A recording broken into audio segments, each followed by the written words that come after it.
Praise the Lord. और एक दिन आप सभी लोगों को आराध्य यूट्यूब चैनल में आप सभी लोगों का स्वागत है। आइए और कल के उस दिन रविवार के दिन अपन परमेश्वर का संदेश सुने हैं और कल सोमवार के दिन प्रकाशित वाक्य से परमेश्वर का वचन अपन सुने हैं। आज मंगलवार के दिन आपको स्वागत है और फिर से अपन जो प्रकाशित वाक्य में जो परमेश्वर ने जो पवित्र आत्मा के द्वारा अपने को जो होने वाले जो भविष्य के बातें जो भविष्य काल में होने वाले जो विषय अपने को बता रहे हैं अपन ध्यान करेंगे। तो आइए सीधा से सीधा अपन वचन में जाएंगे। जो प्रकाशित वाक्य पहला अध्याय, हालेलुया। प्रकाशित वाक्य पहला अध्याय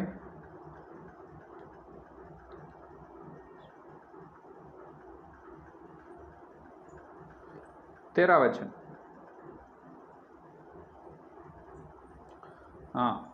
13 वचन देखिए। और उन दीवटों के बीच में मनुष्य के पुत्र सरे का एक पुरुष को देखा, जो पांव तक का वस्त्र पहने और छाती पर सुनहाला फटूका बांधे हुआ था। जो पढ़े हुए वचन को पवित्र आत्मा ने अपने बीच में तोड़कर वचन का आशीर्वाद दे। आमीन। तो मेरे प्यारे विश्वास लोग, यहाँ पर अपन जो 13 वचन में मनुष्य पुत्र के शरीर का एक मनुष्य को यूहन्ना ने देखा है। तो इसका ध्यान अपन इससे पहले संदेश में अपन किए हैं। तो कौन है मनुष्य पुत्र के शरीर का है, लेकिन मनुष्य पुत्र हो नहीं सकता?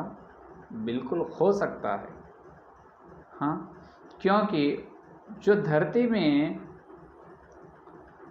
33 साल 33.5 साल 34 साल तक maximum 34 years just Jesus Christ was lived in earth।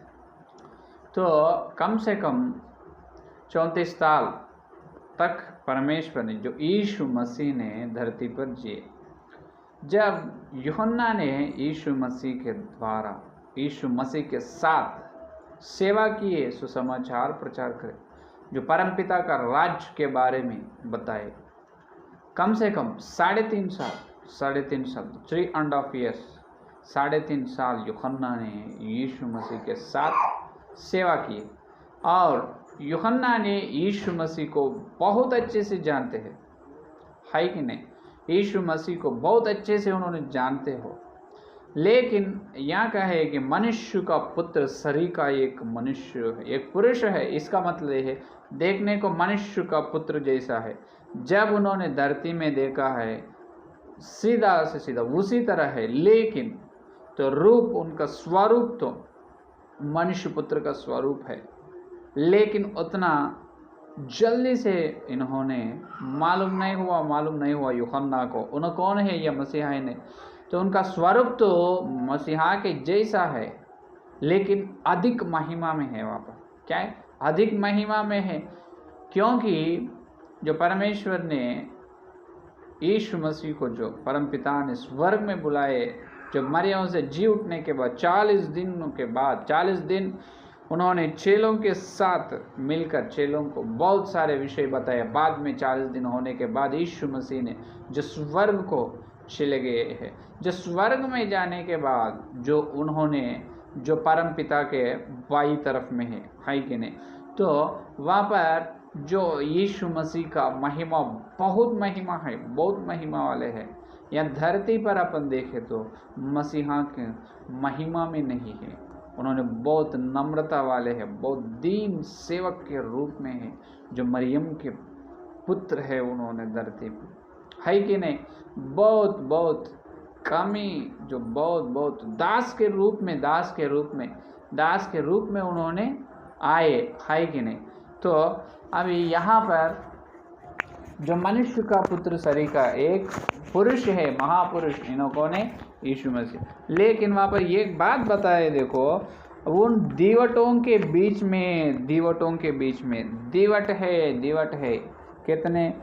7 दीवटों के बीच में है इन्होंने। कौन? यीशु मसीह ने 7 दीवटों के बीच में यहाँ पर है। तो यहाँ पर 7 दिवटों हैं, 7 तारे हैं। ये तारे तो देवदूत की सूचना या देवदूत के तुल्य किया गया है देवदूतों से, और 7 दिवटों ने 7 कलीसियां से तुल्य किया गया है कि नहीं। तो अपने पवित्र बाइबल में हर विषय एक वस्तु या चीज से, एक संख्या से तुल्य किया गया है, एक पक्षी से, है कि नहीं। तो यहाँ पर 7 दिवटों हैं। 7 दिवटों का मतलब 7 कलीसियां हैं, और वहाँ पर 7 तारे हैं। और तारे तो देवदूता के रूप में, देवदूता के तुल्य है। तो देवदूताओं के द्वारा 7 कलीसियां को परमेश्वर ने, जो यीशु मसीह ने कुछ न कुछ बताना चाह रहे हैं। तो उन्होंने बताना चाह रहे हैं, वो क्या है वो अभी अपन देखेंगे, है कि नहीं। तो यहाँ पर पहले 7 बोल के है। 7 का मतलब क्या है? 7। तो 7 का सूचना क्या है पवित्र बाइबल में? जो परिपूर्ण या संपूर्ण है। क्या है? जो परिपूर्ण या संपूर्ण के सूचना है 7, है कि नहीं। तो यहाँ पर 7 कलीसियां का मतलब ये है कि जो धरती में जितने कलीसियां हैं, सारे कलीसियां को मिलकर, सारे कलीसियां को पूर्ण, सारे कलीसियां को मिलकर 7 से सूचित कर सकते हैं, है कि नहीं। तो 7 कलीसियां पर, इसका मतलब ये है कि केवल वहाँ पर 7 कलीसियां नहीं, तो यहाँ पर वहाँ पर एफेस है, स्मुरना है, पेरगम है, तुयतैरा है, लवोदिकिया है, फिलडेल्फिया है कि नहीं। तो 7 कलीसियाओं को केवल उनको ही लेखा ना लिखे यूहन्ना ने, यीशु मसीह ने आज्ञा दी, तुम लेखा लिखो, तुम लिखो, तुम लिखकर क्या करो, वो 7 कलीसियाओं को दो।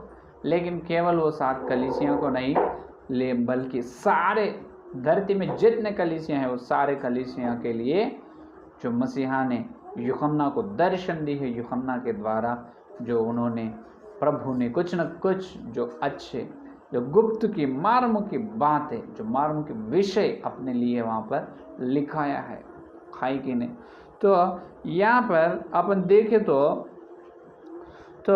सभी लोग यहाँ पर, सेवक या विश्वास लोग ये सोचते हैं कि केवल ये प्रकाशित वाक्य में ये जो बता रहे हैं, केवल एफेस, स्मुरना, पेरगम, तुयतैरा, लवोदिकिया, फिलडेल्फिया, ये जो केवल उसी को ही होगा, ये क्या, ये संदेश जो प्रथम 3 अध्याय में जो दिख रहे हो संदेश, केवल उसी को होगा। नहीं, वो 7 कलीसियाओं के द्वारा सारे धरती में है मसीहा की सब कलीसियां मिलकर, वो उनकी कलीसियां के, उनकी जो होने वाली, जो उनकी पत्नी, जो कलीसियां क्या है, यीशु मसीहा की जो होने वाली पत्नी है कि नहीं। तो यहाँ पर दुल्हन है कि नहीं। तो यहाँ पर ये कलीसियां के लिए परमेश्वर ने उनके द्वारा जो एफेस, स्मुरना, फिलडेल्फिया, लवोदिकिया, तुयतैरा, वो कलीसियां के द्वारा अपने को ये संदेश बता रहे। तो इससे पहले सेवक लोग ये कहते हैं कि ये 7 का मतलब ये है कि ये 7 का मतलब, ये परिपूर्ण का मतलब ये है कि 7 युग के कलीसियां हैं। पहला कई लोग सेवक कई सेवक लोग ये कहते हैं कि ये भाषण बोलते हैं कि 7 का मतलब 7 युग के कलीसियां पहला, और दूसरा भाषण ये बोलते हैं कि ये 7 का मतलब ये है 7 तरह की विश्वास लोग कलीसिया में रहते हैं। ये एक भाषण है। तो इसमें कौन सा सही है, कौन सा गलत है? तो अपन वचन के द्वारा अपन देखें तो वचन के उजाला में अपन परीक्षा किए तो ये 2 भी सच है, एकदम ये 2 भी सच है, क्योंकि वहाँ पर 7 युग के कलीसिया को भी मान सकते हैं, कुछ गलती नहीं। और यहाँ पर वो 7 तरह के विश्वास लोगों को बता रहे हैं, वो भी सच है। तो ये दोनों को मिलाकर, ये दोनों को जोड़कर अपन ध्यान किए तो अपने को पूरा सत्य मालूम होता है। हालेलुया। दोनों को मिला के देखे तो अपने को जो पूरा सत्य क्या है वो अपने को यहाँ पर मालूम पड़ता है। तो यहाँ पर ये 7 कलीसियाओं को लेखा लिखने की आज्ञा दी। 7 यूहन्ना, जो तुम देख रहे हो वो लिखकर 7 कलीसियाओं को भेजो, 7 कलीसियाओं को दो आज्ञा दी प्रभु ने। तो केवल ये 7 कलीसियाओं को क्यों चुना लिया प्रभु ने, केवल ये 7 कलीसियाओं का?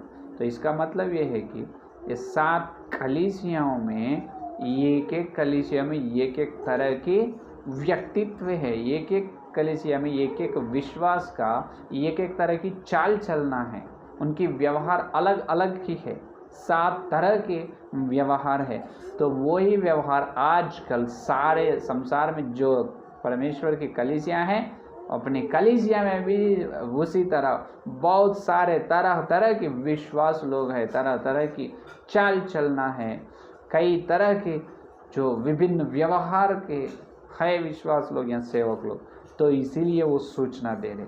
7 का मतलब ये है कि अपने आजकल 7 नहीं और उससे बहुत बड़ी है, वहाँ पर केवल 7 ही है, अभी 70 नहीं 700 भी कह सकते हो। उतने बहुत एक सेवक का दिल, एक सेवक का मन, उनका चल चलना, उनका व्यवहार अलग होते हैं, एक विश्वास का चल चलना, उनके प्रार्थना, उनका कलीसियाँ अलग होते हैं, है कि नहीं? इस तरह तरह तरह के विश्वास लोग हैं। तो पहले जो परमेश्वर ने ये कहा है कि वहाँ पर तो 7 कलीसियाओं को तुम ये लिखो, ये लिखकर तो भविष्य में होने वाले बातें तुम वो कलीसियाओं को बताना, है कि नहीं? तो अपने पहले तो ये प्रकाशित वाक्य में पहला तो अपना मूल वचन ये है कि पहला वचन में क्या बताया? यीशु मसीह का प्रकाशित वाक्य जो उसे परमेश्वर ने इसीलिए दिया कि अपने दासों को वे बातें जिनका शीघ्र होना आवश्य है दिखाए। शीघ्र होने वाले बातें, शीघ्र होने वाले विषय को परमेश्वर ने कलीसियों को बताने के लिए यूहन्ना को दर्शन दी है। ये पहला तो यूहन्ना के द्वारा ये 7 कलीसियाँ को पहले तुम जो देख रहे हो वो 7 कलीसियाँ को तुम लिखो। वो 7 कलीसियाओं के द्वारा सारे धरती पे है, सारे कलीसियाओं को परमेश्वर ने जो संदेश, जो होने वाले शीघ्र होने वाले बातें बता रहे। तो इसका मतलब ये है कि जो शीघ्र होने वाले बात जो वहाँ पर प्रकट, जो प्रत्यक्ष, जो वचन का प्रकट देने से पहले अपन कैसे रहना, तरह तरह के विश्वास लोग हैं। आजकल कलीसिया में हर कलीसिया पूरा बहुत सारे विषय में अलग अलग तरह की है, सब सुधर लेना पड़ेगा। पहले क्या होना, सब सुधर लेना। जो प्रेरितों के कार्य 3 अध्याय 21 वचन में जिस प्रकार का है ना, जो सब बात सुधरना, जब तक मसीहा धरती पर आना नहीं होगा, जब तक सब ना सुधारेगा तब तक मसीहा नहीं आएगा। क्योंकि जब तक उन्होंने जो स्वर्ग में रहना आवश्यक है, क्योंकि धरती में सब सुधरना, पहले सब सुधरना है कि नहीं?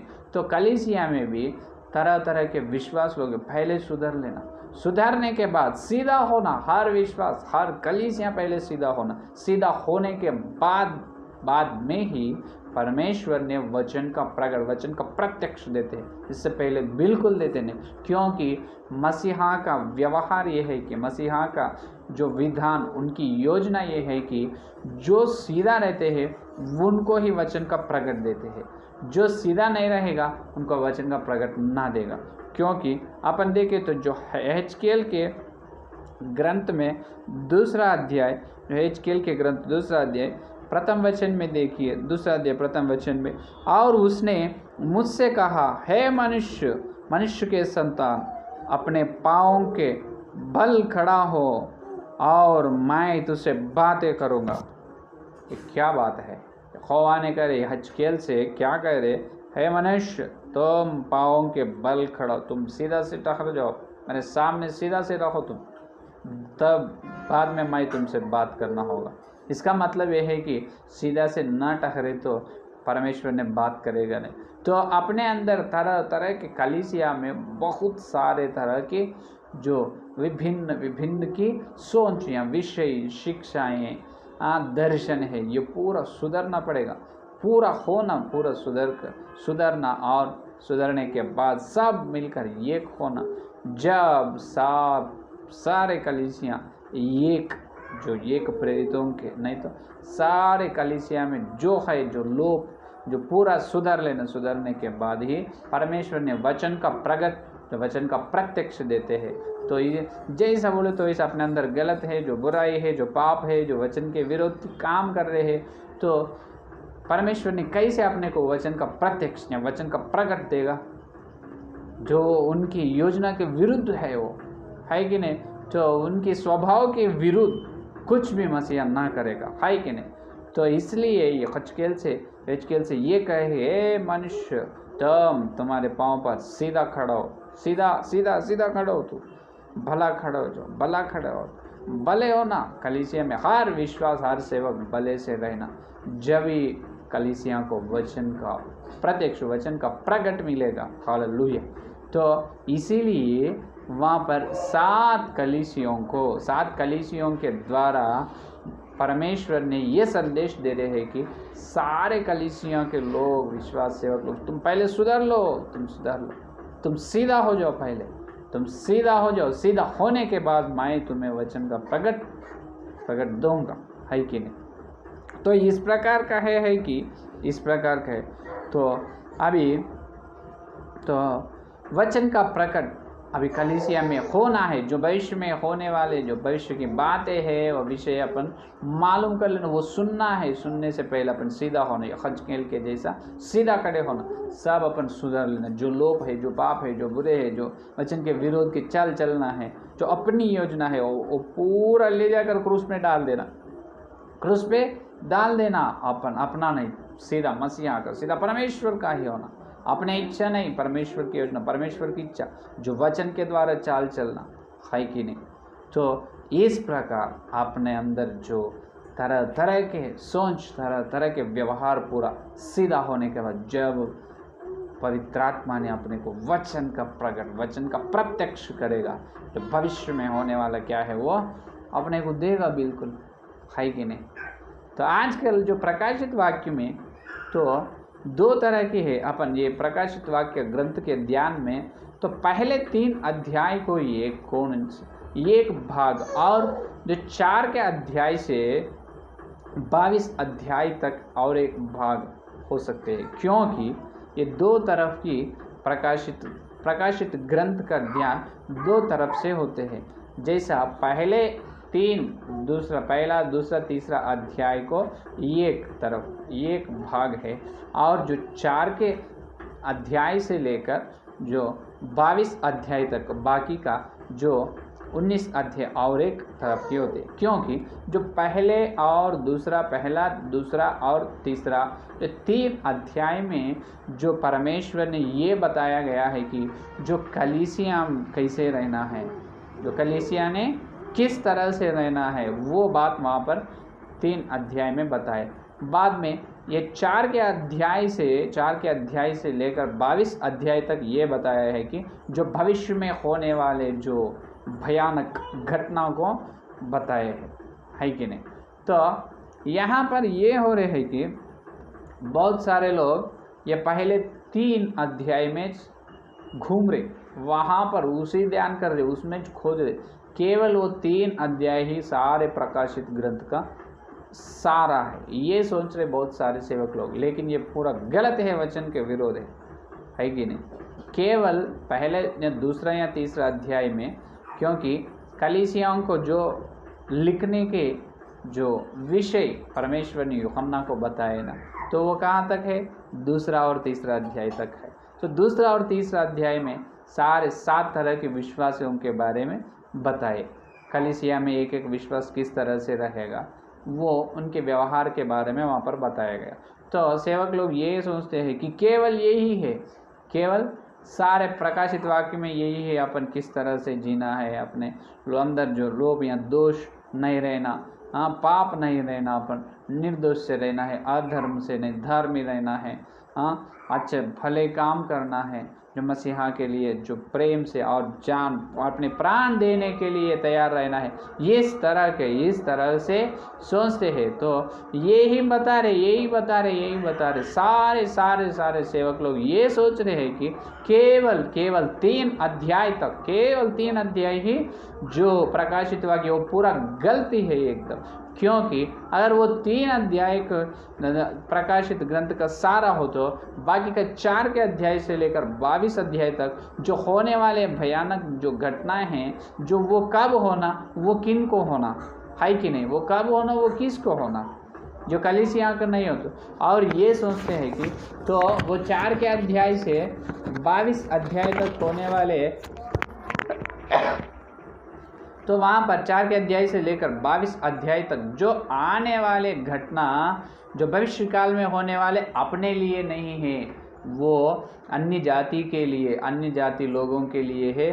तो इसीलिए वो जब कलीसिया ना रहेगा, बड़ी क्लेश से पहले ही कलीसिया को प्रभु ने ले जाएगा। ये शिक्षा ने कलीसिया में बता रहे हैं, लेकिन बिल्कुल जो वचन के विरोध है, वो विरुद्ध है, वो झूठा है, वो गलती है। मेरे प्यारे विश्वास लोग, ये सुनो, जो 2 और 3 अध्याय में 7 कलीसियों के द्वारा परमेश्वर ने अपने को बता रहे विश्वास किस तरह से रहना, और जो किस तरह से रहना वो अपन देखना। 4 के अध्याय से 22 अध्याय तक ये बता रहे हैं कि जो भविष्य में आने वाले बड़ी क्लेश इस तरह से रहेगा। बहुत बड़ी क्लेश में से अपन जाने के हैं, तैयार रहना है अपन, है कि नहीं। जो अपने को क्लेश नहीं आएगा, अपने को जो कलीसिया को प्रभु जी ने ले जाएगा, जो बादल के साथ आकर बादल में कलीसिया को ले जाएगा, अपन स्वर्ग में जाएगा। धरती पर जो परमेश्वर को ना माने हैं, जो प्रभु पर विश्वास ना रखे हैं, केवल उन लोगों को ही वो क्लेश है, वो घटना, वो होने वाली विपत्ति वो लोगों को है, अपने को नहीं। ये बिल्कुल गलत है। 100 ने 1000% ये गलत है। ये शिक्षा जो जितने सेवक लोग प्रचार कर रहे हैं, तो तुम वचन में ध्यान करो, वचन में खोज कर वचन का सच्चाई देखो, वचन को ऊपर मत देखो, वचन के गर्भ में जाकर वचन का सारा सत्य को देखो। है मेरे प्यारे सेवक लोग, आप मेरे से बहुत बड़ी है, बहुत ज्ञानी है, लेकिन यहाँ पर तो आपका पैर तो गलती में डाले हैं यहाँ पर, है कि नहीं। तो वो बिल्कुल 4 से लेकर 22 अध्याय तक होने वाली घटना भी केवल विश्वास लोगों को ही है, केवल अपने लिए ही है, वो विपत्ति अपने लिए है, वो बड़ी क्लेश अपने लिए है कि नहीं। तो इस तरह से बहुत सारे सेवक लोग केवल 2 और 3 अध्याय तक देखकर ये सोचते हैं कि 2 और 3 अध्याय तक देखकर तो हो गया है। तो सारे प्रकाशित वाक्य में, प्रकाशित ग्रंथ में यही बताया गया है कि जो विश्वास किस तरह से होना है, जो 7 कलीसियाओं के द्वारा परमेश्वर ने यहाँ पर बताया, वो नहीं। 4 से देखो, 4 से लेकर 22 अध्याय तक देखो, बड़ी क्लेश से, बहुत विपत्तियों से, बड़ी विपत्ति, मामूली विपत्ति नहीं, बहुत बड़ी विपत्तियों से, क्लेश से, बहुत भयानक घटना से होने वाला है वहाँ पर, उसमें से अपन चलना है। हाँ, तो जब वो पूरे 3.5 साल, 3.5 ईयर, 3.5 साल अपन बड़ी क्लेश में से चलना, तब 3.5 साल होने के बाद ही मसीहा ने आकर जो बादलों में कलीसियाओं को ले जाएगा। हालेलुया। जब तक नहीं। और कलीसिया क्लेश में यहाँ ही रहेगा। हर विश्वास, हर सेवक, जब तक जितने लोग विश्वास हैं, सेवक लोग जिंदा रहेगा, वो लोग जो धर्म विरुद्ध पुरुष आते ना, धर्म के विरुद्ध पुरुष, वो आकर उनके अधीन कर लेते हैं सारे संसार को। उन्होंने शैतान का बेटा निम्रुद है कि नहीं, उनके हाथ में सारे विश्व, सारे संसार उनके हाथ में रहते हैं। उनको, उनकी प्रतिमा को, उनको पूजा करना है कि नहीं, उनको पूजा करना। नहीं तो 660 की संख्या, वो मुद्र 666 की मुद्र अपने हाथ में या नहीं तो अपने सिर पे अपन डाल लेना, है कि नहीं, हाथ में डाल लेना, नहीं तो वो 666 के जो संख्या जिनके हाथ पर, जिनके मुंह पर दिखाई देते हैं, केवल उनको ही भोजन, खाना पीना, जो पानी देगा, नहीं तो नहीं देगा। उतनी बड़ी बड़ी क्लेश में से जाने वाला है अपन। तो ये है, तो ये अपन आगे चले तो अपने को मालूम होते हैं। तो यहाँ पर दो तरफ की होते हैं प्रकाशित वाक्य का ध्यान। पहला, दूसरा और तीसरा अध्याय में जो विश्वास लोग किस तरह से रहना है कलीसिया में, हर कलीसिया विश्वास सेवा कोई भी होने दो, किस तरह से रहना है, जीना है, हाँ, जो मसीह आने के लिए किस तरह से तैयार होना है, किस तरह से अपन तैयार होकर प्रभु को स्वागत करना है, वो दूसरा और तीसरा अध्याय में बताते। लेकिन चौथा अध्याय से 22 अध्याय तक ये बताते हैं कि जो होने वाले भविष्य काल के बातें, जो होने वाले भविष्य काल के विषय वहाँ पर बताते हैं। तो यहाँ पर ये तुम ध्यान से ये बात तुम अच्छे से सुनो, जो होने वाले, जो 4 से लेकर 22 अध्याय तक जो होने वाले बातें हैं वो मालूम हुए तो ही अपन जो परमेश्वर के लिए, परमेश्वर का स्वागत करने के लिए अपन तैयार होते हैं। लेकिन नहीं, बिल्कुल नहीं। और एक बार बोलूँगा, जो यीशु मसीह के लिए स्वागत करने के लिए अपन तैयार रहना, सिद्ध रहना। लेकिन कैसा, जो भविष्य में होने वाला है वो देखे तो, वो अपने को मालूम हो तो ही जब अपन यीशु मसीह के लिए तैयार रहेगा, उनका स्वागत करेगा, जब तक नहीं। तो इसीलिए अभी अपना ध्यान कहाँ से शुरू करेंगे? 4 के अध्याय से, क्या होने वाला है भविष्य में, वहाँ से अपन शुरू करेंगे। देखिए 4 का अध्याय प्रथम वचन में तुम देखिए, जो प्रकाशित वाक्य में है, जो अपने HQL में गए ना, प्रकाशित वाक्य 4 का अध्याय पहला वचन, इन बातों के बाद जो मैंने दृष्टि की तो क्या देखता हूँ कि स्वर्ग में एक द्वार खुला हुआ है, और जिसको मैंने पहले तुरही के से शब्द से अपने साथ बातें करते सुना था, वही कहता है कि यहाँ ऊपर आ जाओ और मैं वे बातें तुझे दिखाऊंगा जिनका इन बातों के बाद पूरा होना अवश्य है। हालेलुया। तो यहाँ पर ये कह रहे, ये आवाज़ यूहन्ना ने सुना है कि क्या आवाज़ सुना है, और मैं बातें तो ये सुना है कि यहाँ ऊपर आ जाओ, यहाँ ऊपर आ जाओ। कहाँ पर? यहाँ ऊपर आ जाओ। पहले क्या कहा है? इन बातें के बाद जो मैंने दृष्टि की। पहले क्या बोले?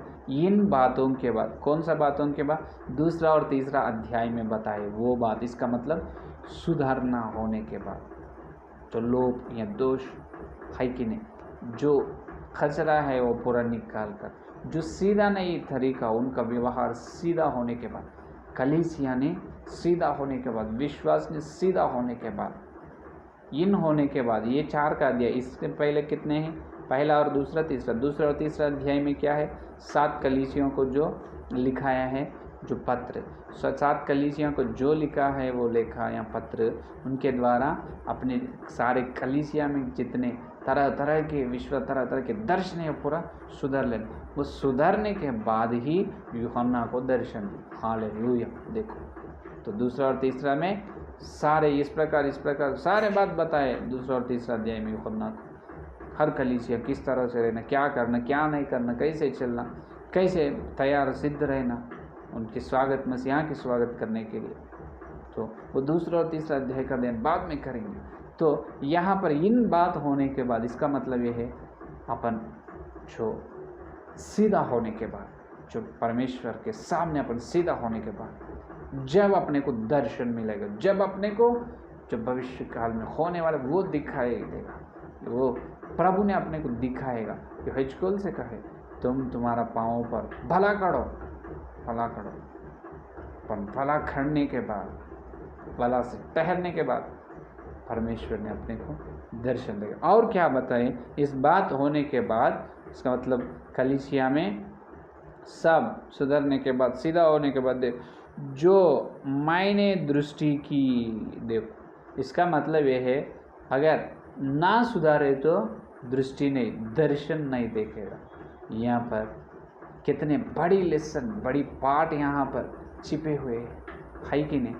तो मेरे विश्वास लोग यहाँ पर ये बता रहे, यूहन्ना ने ये कह रहे हैं कि यूहन्ना ने दूसरा और तीसरा अध्याय में कलीसिया किस तरह से रहना है पूरा देखे, बाद में उस तरह से रहने के बाद, उस तरह से सेट राइट सीधा होने के बाद जब प्रभु ने उनको दर्शन दिखाए, इससे पहले नहीं दिखाए। तो तुम्हें परमेश्वर का दर्शन देखना चाहते हो, पहले तुम सुधार लो। कहाँ पर तुम गलती करे, जो वचन के विरोध में, तुम्हारी शिक्षा कैसे है, तुम कौन से कलीसिया में है, तुम्हारे कलीसिया का निर्माण कहाँ पर हुई, नींव पर हुई नहीं, तुम्हारे शिक्षा कौन से शिक्षा तुम सुन रहे हो, तो वचन के संदेश, वचन के द्वारा जो वचन के उजाला में हर संदेश को तुम परीक्षा कर रहे क्या, कौन से वचन तुम वचन सुन रहे, वचन के अंदर जो सच्चाई तुम देख रहे क्या है कि नहीं। तुम्हारा आत्मिक जीवन कैसे है, जो प्रार्थना या विश्वास या पवित्रता या प्रेम, हाँ, तुम्हारे व्यवहार में कैसे हो, तुम जांच लेना, हर दिन तुम जांच लेना, हर दिन परीक्षा कर, कौन से कैसे है तुम्हारी चाल चल, जो पौलुस के जैसा यीशु मसीह के मार्ग में चल रहे हैं। तो ये अपन जांच ले, बाद में ही दर्शन पूछो, जब प्रभु ने दर्शन दिया, जब तक नहीं अपन सीधा नहीं जैसा बोले तो वैसा है। प्रभु ने कैसे दर्शन देगा, यूहन्ना ने सेट हो चुका है, सेट सीधा हो गया, यूहन्ना को अभी ले गए, अभी लेकर क्या देख रहे, दर्शन, अभी दृष्टि किए, क्या बोल रहे वहाँ पर, दृष्टि तो क्या देखता हूँ कि स्वर्ग में एक द्वार खुला हुआ है, और जिसको मैंने पहले तरीके से शब्द से अपने साथ बातें करते सुना था। देखो, एक शब्द, एक स्वर, ये एक आवाज़ सुने हैं, वो इससे पहले आए, कहाँ पर, वो 14 या 15 वचन में आए थे पहला अध्याय। कौन सुना है वो शब्द, कौन बात किए, यीशु मसीह। अभी भी पहले के जैसा है वो स्वर, पहले जैसा, पहले कौन बात किए, यूहन्ना से पहला अध्याय में यीशु मसीह। अभी कौन बात कर रहे, यीशु मसीह। यीशु मसीह खुद यूहन्ना को कहाँ ले जा रहे, स्वर्ग में। अभी स्वर्ग के द्वार खुल गए, हालेलुया। देखो यूहन्ना को, जो मसीहा ने परम पुत्र, जो परम पिता का पुत्र, मनुष्य का पुत्र यीशु मसीह ने यूहन्ना को स्वर्ग में ले गया, स्वर्ग का द्वार खुल गया है। खुलने के बाद क्या, आओ ऊपर आओ, तुम क्या करो, यहाँ पर बता रहे, ऊपर आओ, क्या ऊपर आ जाओ, ऊपर आ जाओ।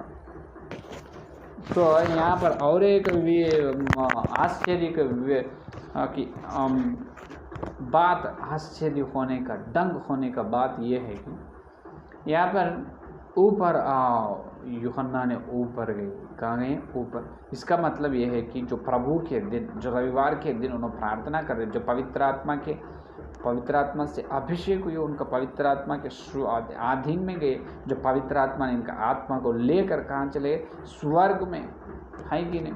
जो मसीहा के सामने लेकर छोड़ा, वहाँ से मसीहा ने उनको स्वर्ग में जो होने वाला है भविष्य काल के बातें यूहन्ना को बताया। तो ऊपर आ जाओ, क्या बता रहे, ऊपर आ जाओ। तो ये बात लेकर आज बहुत सारे सेवक लोग ये कह रहे हैं कि ये बात कलीसिया को है, पर यीशु मसीह ने जो खुदा ने कलीसिया को बुला रहे, तुम ऊपर आ जाओ, चलो, कलीसिया ने उठ जाएगा, कलीसिया ने ले जाएगा, यीशु मसीह ने कलीसिया को ले जाएगा। यही है मसीहा का स्वर। बिल्कुल नहीं होता, वो स्वर मसीहा की है, लेकिन कलीसिया के स्वर नहीं होता, केवल यूहन्ना के लिए है वो। क्या अपने सारे कलीसिया के लिए है कि वो कितने स्पष्ट, कितने अच्छे से वहाँ पर लिखाया है, यूहन्ना को स्वर्ग में ले जाए पवित्र आत्मा ने, है कि नहीं। यीशु मसीह ने बुलाया उनको, और स्वर्ग का द्वार खुल गए जब उनको स्वर्ग में ले जा रहे प्रभु ने। तुम ऊपर आ जाओ, सब लोग, सारे लोग ऊपर आ जाए, नहीं, तुम ऊपर आ जाओ। केवल यूहन्ना का दर्शन है वो, यूहन्ना अकेला ही स्वर्ग में गए, यूहन्ना अकेला को प्रभु ने स्वर्ग में ले जाकर जो अपने धरती में होने वाले हैं भविष्य काल में, उस सारे विषय को यूहन्ना को बताए। अगर वहाँ पर तुम ऊपर आ जाओ, वो वाणी, वो स्वर, अगर सारे कलीसिया का स्वर है तो सारे कलीसिया के लोग उठकर मसीहा के साथ स्वर्ग में चले जाते, ठीक है। अगर वो अपना कलीसिया का स्वर है तो अपन परम यीशु मसीह से अपन परम पिता के या स्वर्ग में चले गए। तो बाद में ये धरती पे होने वाले भविष्य काल के सूचनाएं, भविष्य काल में होने वाले बातें ने अपने को बता रहे, तो वहाँ स्वर्ग में लेकर बता के फ़ायदा क्या है? ये मेरा प्रश्न है। अभी जवाब हो, समझ में आए बात? अगर तुम ऊपर आ जाओ, ये बात कलीसिया को प्रभु दी, तो अगर सब कलीसिया के विश्वास लोग जो बादल के द्वारा मसीहा के साथ स्वर्ग में गए, तो अभी होने वाले भविष्य काल की बातें पर यीशु मसीह ने अपने को जो स्वर्ग में बता के फ़ायदा क्या है? ये धरती में होने वाले हैं सारे भविष्य काल के घटना विपत्तियों ने स्वर्ग में अपने को ले जाकर वहाँ पर बताए, तो वो किन को फिर है कि नहीं? तो ये कलीसिया को ले जाने का स्वर नहीं नहीं नहीं नहीं नहीं, कितने स्पष्ट से लिखा है। केवल यूहन्ना को ऊपर आओ, ऊपर ले जाओ, ऊपर ले जाकर स्वर्ग में ले जाकर जो भविष्य में होने वाले विषय बातें यूहन्ना को बता रहे। तो अपन बड़े क्लेश में से चलना है। जब तक अपन कलीसिया चले जाते नहीं मसीहा के साथ, यहीं रहेगा, बिल्कुल यहीं रहेगा, यहीं रहेगा। तब तक अपन क्लेश में से ना जाए जब तक कलीसिया यहीं रहेगा। जब अपने 3.5 साल बड़ी क्लेश में से अपन चलते, जब भी मसीहा आएगा, इससे पहले सब सुधार लेना कलीसिया वाले, सब सुधार लिए तो ही वचन का दर्शन, वचन का प्रत्यक्ष हर विश्वास सेवक को मिलते हैं। जो भविष्य में होने वाला हर सेवक, हर विश्वास सुनकर, कान खोलकर सुनकर तैयार होना, यीशु मसीह का स्वागत करने के लिए तैयार होना, सिद्ध होना है कि नहीं? तो ये है आज का संदेश। समझ में जो 7 दिवटों 7 कलीसियाओं के द्वारा प्रभु ने संदेश दे, इसका मतलब कलीसिया में, अपने धरती के कलीसिया में 7 तरह के, हर एक तरह के विश्वास कलीसिया में हैं। तो इसीलिए सूचना दे रहे। 2 और 3 अध्याय में कलीसिया किस तरह से रहना है वो बताए। 4 से 22 अध्याय तक जो होने वाले भयानक घटना या विपत्ति, बड़ी क्लेश को बताए। और ऊपर आ जाओ, इसका स्वर का मतलब यह है कि केवल यूहन्ना को परमेश्वर ने ऊपर बुलाए। स्वर्ग में होने वाले हैं, स्वर्ग धरती में होने वाले विषय स्वर्ग में दिखाने के लिए ऊपर बुलाए। वो कलीसिया को ऊपर ले जाने का स्वर नहीं, अपन बड़ी क्लेश लेना है, बड़ी क्लेश में से ही जाना है। क्लेश में से जाने के बाद 3.5 साल होने के बाद ही प्रभु ने बादल के साथ आएगा, जब अपने को ले जाएगा, है कि नहीं? तो यह है आज का संदेश। तो आइए इस संदेश फलने के लिए प्रार्थना करेंगे। स्तुति स्तुति स्तुति स्तुति स्तुति, धन्यवाद धन्यवाद धन्यवाद धन्यवाद प्रभु। हे प्रभु, आज मंगलवार के दिन यीशु मसीह तुम्हें आकर तुम्हारे पवित्र आत्मा के द्वारा हमारे से बात किया, इसलिए बहुत बहुत धन्यवाद प्रभु। हे प्रभु, तुम हमारे दिल में जो भोजा गया वचन का बीज को हमारे अंदर, हर एक विश्वास के अंदर फैलाओ प्रभु। जितने लोग ये संदेश सुन रहे हैं और सुनने वाले हर एक विश्वास के अंदर जो प्रकाशित वाक्य का ध्यान, जो वचन का ध्यान उनके दिल में, जो उनके मन में प्रभु उनके ध्यान करने के लिए अनुग्रह दे प्रभु।